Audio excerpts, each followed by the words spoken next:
अस्सलामुअलैकुम। वेलकम है आपका मेरे चैनल कासम स्टोरीज में। अस्सलामुअलैकुम। मेरा नाम फजान है और मैं इस्लामाबाद में रहता हूँ। हमने तकरीबन 3 साल पहले अपने घर का ऊपर वाला हिस्सा बनाना शुरू किया क्योंकि हमारा घर सिंगल पोर्शन था और हम ज्वाइंट फैमिली के साथ रहते थे। नीचे वाले हिस्से में चाचा रहते हैं। जब हमने ऊपर का हिस्सा बनाया तो वो मुकम्मल नहीं था, इसलिए वो 1 साल तक खाली पड़ा रहा, कोई ऊपर नहीं जाता था। आहिस्ता आहिस्ता हमने पोर्शन मुकम्मल किया और ऊपर शिफ्ट हो गए। शिफ्ट होने के बाद हम बहुत खुश थे। कुछ अजीब और कुछ गैर मामूली चीज हमें महसूस नहीं हुई थी। शिफ्ट होने के तकरीबन 2 या 3 हफ्ते के बाद एक ऐसा वाकया पेश आया जिसने हम सबको बहुत ज़्यादा खौफजदा कर दिया। एक दिन ऐसा हुआ कि मेरे वालिदैन बाहर गए हुए थे और मेरा छोटा भाई अपने दोस्त के साथ बाहर था। मैं और मेरी 2 छोटी बहनें ऊपर मौजूद थी। मैं मोबाइल इस्तेमाल कर रहा था और वो दोनों अपनी पढ़ाई कर रही थी। मेरी एक बहन वॉशरूम गई क्योंकि हमारा किचन खुला हुआ है। जब वो वॉशरूम से बाहर आई, कमरे से आने से पहले इसने किचन में बर्तनों की आवाज़ सुनी। वो बचपन से ही बहुत ज़्यादा डरती है, इसलिए वो खौफजदा होकर मेरे पास आ गई और मुझे बताया कि इसे ऐसा लगा जैसे किचन में कोई मौजूद है। मैंने जाकर किचन चेक किया लेकिन वहाँ कोई नहीं था। मैंने इसे कहा कुछ भी नहीं है, तुम्हें वहम हुआ होगा।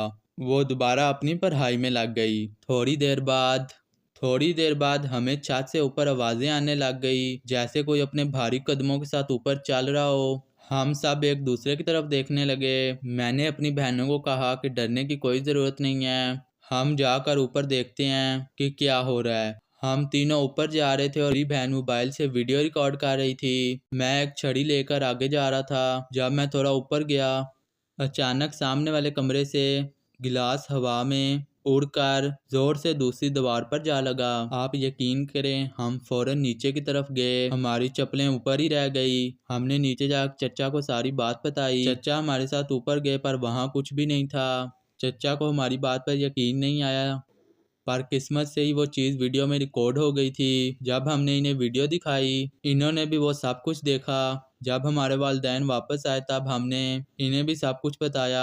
इन्हें हमारी बात पर यकीन आ गया। मैं वो वीडियो लाजमी शेयर करता लेकिन मेरा मोबाइल रीसेट हो गया था और वीडियो डिलीट हो गई। अल्लाह का शुक्र है, मेरे वालिद शुरू से नमाजी हैं। कुछ दुआएं पड़ी तो कुछ दिन तक सब ठीक रहा। एक माह बाद मैं कॉलेज से वापस आया, खाना खाकर नमाज पढ़कर 3 बजे तक सो गया। मैं ऊपर वाले कमरे में सोया हुआ था। अचानक मेरी आंख शाम 7 बजे खुली। उस वक्त लाइट्स बंद थी और ऊपर कोई भी नहीं था। मैं बिस्तर पर लेटा हुआ था और दरवाजे के पास कुछ महसूस कर रहा था जैसे कोई मुझे देख रहा हो। मैं वहीं लेटा हुआ देखता रहा कि दरवाजे के पास कि कोई चीज आ रही है। मेरी सांस रुक गई। मैं वहीं लेटा रहा और आयतल कुर्सी पढ़ने लगा। जैसे ही वो चीज दरवाजे से बाहर निकली, मैं फौरन नीचे भागा। नीचे जाकर देखा तो मेरे वालिदैन बाहर गए हुए थे। मैंने इन्हें बताया तो इन्होंने मुझे तसल्ली दी, लेकिन मुझे 2-3 दिन तक नींद ही नहीं आई। कुछ दिन बाद मैं और मेरा भाई रात को 1 बजे हॉरर स्टोरियां सुन रहे थे। कमरे में बैठे हम कहानी सुन रहे थे। अचानक हमें बाहर कदमों की आवाज़ें आने लगी। हमें लगा शायद बाहर कोई होगा, जैसे माँ या वालिद हों, लेकिन जब उठकर देखा तो कोई भी नहीं था। लाइट बंद थी, हर जगह खामोशी थी। हम वापस आकर लेट गए और कहानियां सुनने लगे।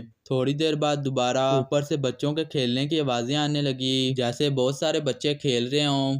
ये सब कुछ हद से ज्यादा हो गया था। मैं उठ के वालिद के कमरे में गया, देखा तो वो भी जाग रहे थे और वो भी ये आवाजें सुन रहे थे। इन्होंने कहा कि कल मैं इसका कुछ करता हूँ, तुम जाकर सो जाओ। मैं और मेरा भाई खामोशी से जाकर लेट गए, लेकिन हमें नींद नहीं आई। अगले दिन रात को मैं और मेरा भाई घर के बाहर खड़े हुए बात कर रहे थे। मेरे छोटे भाई को लगा कि हमें कुछ छत से देख रहा है। इसने ऊपर देखा, 3-4 लोग जिनकी आंखें सुर्ख थी वो हमें घूर रहे थे। मैंने भी देखा तो मुझे भी वही नजर आए। उस रात हम ऊपर नहीं गए, नीचे वाले हिस्से में ही सोए। अगले दिन वालिद ने वज़ाइफ और दम वगैरह किया। अल्लाह का शुक्र है, इसके बाद से कुछ भी नहीं हुआ। लेकिन आज भी कभी कभी ऐसा महसूस होता है कि कोई मुझे देख रहा है और छत पर कोई चीज मौजूद है।